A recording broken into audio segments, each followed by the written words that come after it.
ይህ ቪዲዮ በጣም ብዙ ሰዎች ስላይጨርሱት ይችላሉ ምክንያቱም የማስተምረው ስለ law of attraction ነው which is ስኬት እንዴት አድርገህ እንደምታመጣ ማለት ነው።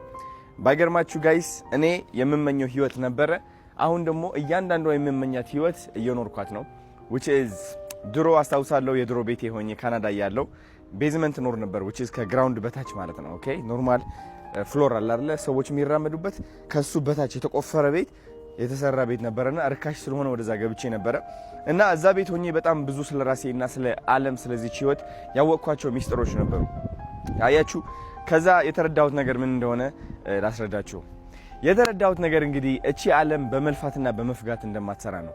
አይ ነው በጣም ለሞቲቬሽን የሚቀል ምክር ልፋ እንደዚህ ላበላ መሆን አለብህ ደም ተፍተህ ነው እንደዚህ ህይወት የምትቀይረው የሚል ምክሮች አሉ።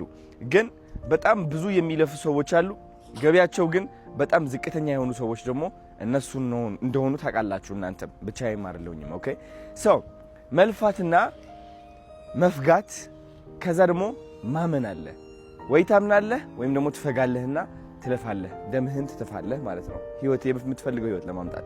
እኔ እንግዲህ ከዚህ በፊት የተጠቀምኩት ታክቲክ ወይም ደግሞ የስኬት መንገድ መልፋት መፍጋትና ያለኝን ነገር አውጥቼ መስጠት ነው። እሱ ደግሞ እንዳልሆነ ተረዳሁኝ ምክንያቱም ለፍቼ ምንም አይነት ለውጥ ላገኝ አልቻልኩኝም።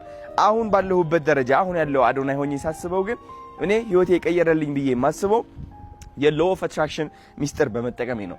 law of attraction ማለት የስበት ህግ ማለት ነው which is የምትፈልገው ዓለማዊ ነገር ወደ ራስህ መሳብ ትችላለህ። ምንድነው የምትፈልገው? ማን መሆን ነው የምትፈልገው?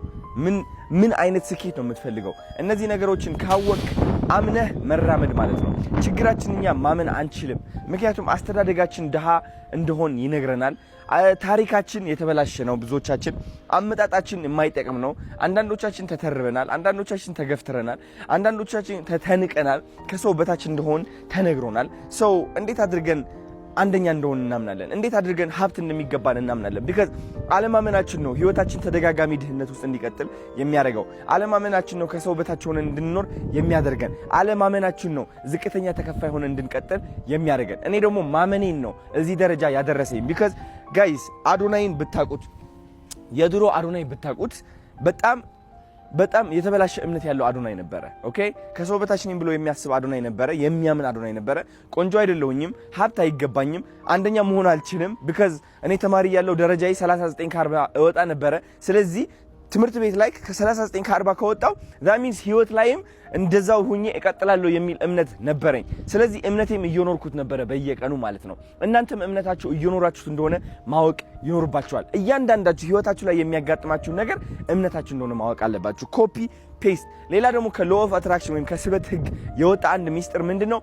the law of mirror ኦኬ አሁን እሱን ላስረዳችሁ ፈልጋለሁ። the mirror effect ምንድነው? ሚረር ማለት መስታወት ማለት ነው። መስታወታችን ማን ነው? መስታወታችን ይህ ዓለም ነው። የኛ ነጸብራቅ ነው ይህ ዓለም።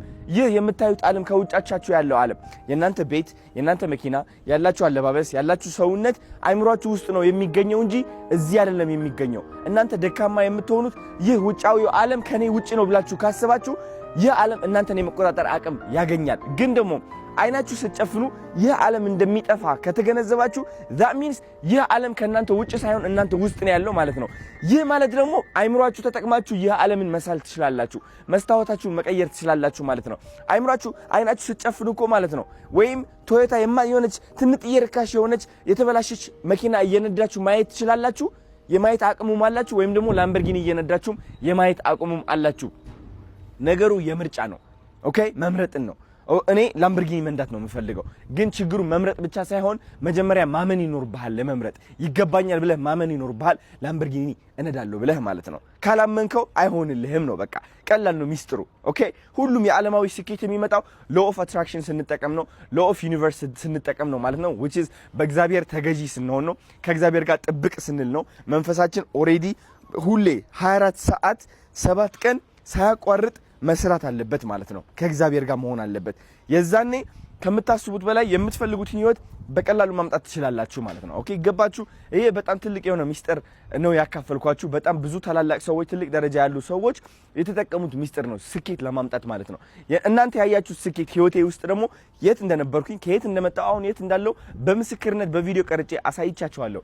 ባይገርማችሁ አሁን እየኖርኩት ያለው ህይወት ግድግዳዬ ላይ የጻፍኩት ህይወት ነው።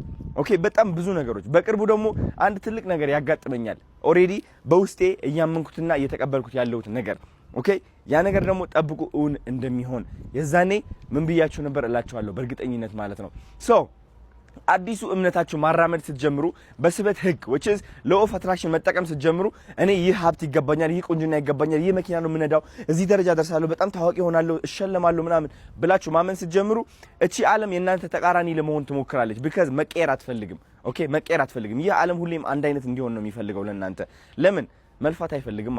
ያ ዓለም ሳይሆን መልፋት የማይፈልገው አይምሯችሁ ነው መልፋት የማይፈልገው። ኦኬ መቀየር አይወድም አይምሯችሁ። ስለዚህ መቀየር ማለት ለአይምሯችሁ አደጋ እንደሆነ ማወቅ አለባችሁ። ምክንያቱም እድሜ ልክ ሉዘር ሆነ ተሸናፊ ሆነ ኖረ አሸናፊ ነኝ ብለህ ለማመን በጣም ትልቅ የሆነ እንትን ያስፈልጋል። በቃ ትልቅ የሆነ የአይምሮ ለውጥ ያስፈልጋል። አይምሮ ደግሞ አይወደውም። ይሄ በቃ መሸነፍ ነው ለአይምሮ ማለት መሸነፍ እንደተሸነፍክ ነው የሚሰማው። ለዛም ነው የለመዳችሁት ህይወት ጋር ስትመለሱ ምቾት የሚሰማችሁ ሰላም የሚሰማችሁ። ስለዚህ 21 ቀናት አትሊስት ለአንድ ወር ማለት ነው ከምቾት መውጣት አለባችሁ። ከምቾት መውጣት አለባችሁ ስላችሁ ሙቪ የምታዩት ፊልም አቋርጡ ምናምን እያልኳችሁ አይደለም። እምነታችሁ ዲሲፕሊን ሁኑ በአዲሱ እምነታችሁ ማለት ነው። ቆንጆ ነኝ የሚለው እምነታችሁ በየሰከንዱ አራምዱት፣ አትቀይሩት። ሌላ ቆንጆ ሰው ስታዩ አይ ቆንጆ እኮ ላልሆን ይችላል ብላችሁ መጠራጠርን አቁሙ። ሌላ አሸናፊ ሰው ስታዩ እኔ አሸናፊ አይደለሁኝም ብላችሁ መጠራጠር አቁሙ። እነዚህ መጠራጠሮች ናቸው እናንተ የማትፈልጉት ህይወት ላይ እንድትኖሩ የሚያደርጓችሁ ማለት ነው። ተረዳችሁኝ? እስኪ እንደዚህ አይነት ቪዲዮዎች እንድለቅላችሁ የምትፈልጉ ከሆነ ኮሜንት ላይ አንድ ብላችሁ ጻፉ። እወዳችኋለሁ።